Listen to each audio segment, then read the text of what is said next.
પ્રધાનમંત્રી મોદીએ કેરળમાં કલ્યાણકારી યોજનાઓનો શુભારંભ કર્યો. વિકાસ માટેના કેન્દ્રના પ્રયાસોને નવી ગતિ મળી.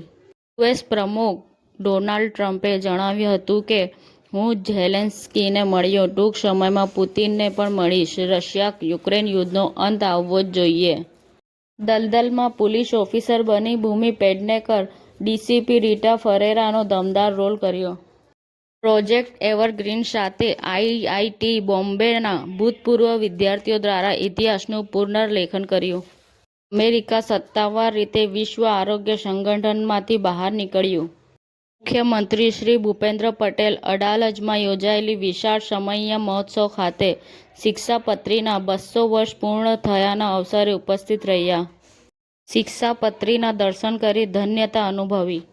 સુપ્રીમ કોર્ટે કેન્દ્ર અને રાજ્યોને મિલકતના કેસોમાં બનાવટી કાર્યવાહી ઘટાડવા બ્લોકચેનનો ઉપયોગ કરવા સલાહ આપી. ટ્રમ્પે JP મોર્ગન પર $5 બિલિયનનો દાવો કર્યો. રાજકીય બદલો લેવા બદલ બેંકે તેમના ખાતા બંધ કર્યા હોવાનો આરોપ.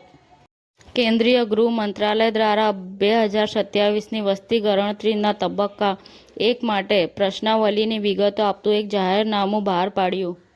Honda motorcycle and scooter India સુરતમાં યુવા નાગરિકોને રોડ સેફટી શીખવવામાં જોડે છે. અબડાસામાં લાયન્સ સોસાયટી સંચાલિત દિવ્યાંગ ITI ભરતી મેળામાં 48 દિવ્યાંગોને એમેઝોન કંપનીમાં સિલેક્શન.